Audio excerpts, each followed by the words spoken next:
Dans cette vidéo, on va parler d'une chose qui empêche énormément de gens d'avancer dans la vie. Intro!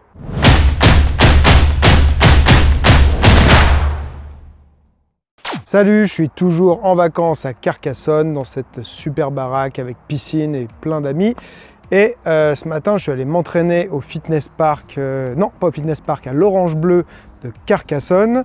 Et en m'entraînant, j'écoutais un audiobook, un livre que j'avais déjà commencé, puis que j'ai, je ne sais pas pour quelle raison, laissé de côté alors qu'il est super intéressant. Et je me suis dit, allez, je vais le reprendre. Là, je l'ai repris en audiobook et je l'ai aussi en parallèle au format Kindle. Comme ça, j'aime bien passer de l'un à l'autre et je peux, sur le format Kindle, aller mettre des notes sur les phrases qui m'intéressent le plus pour pouvoir revenir dessus.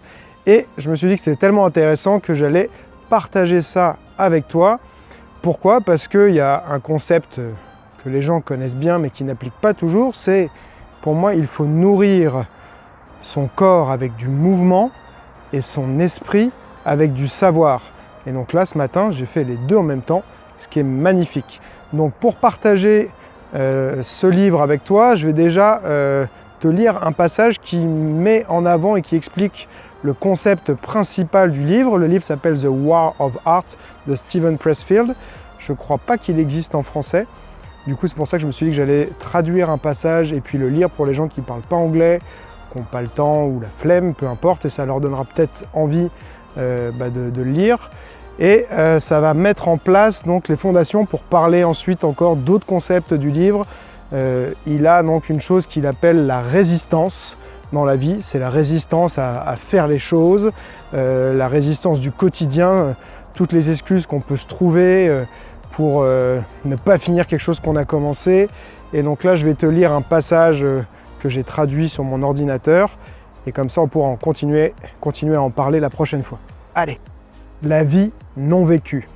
La plupart d'entre nous ont deux vies. Celle que l'on vit et la vie non vécue à l'intérieur de nous.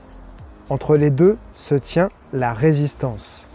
As-tu déjà ramené un tapis de course chez toi pour le laisser prendre la poussière? As-tu déjà abandonné un régime, un cours de yoga ou la pratique de la méditation? As-tu déjà fui l'appel pour embarquer vers une pratique spirituelle, t'investir dans une cause humanitaire ou t'engager à servir les autres?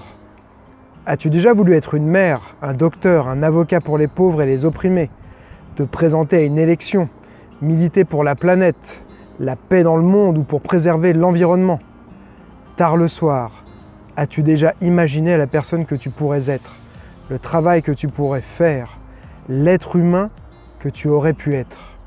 Es-tu un écrivain qui n'écrit pas, un peintre qui ne peint pas, un entrepreneur qui ne commence aucun business?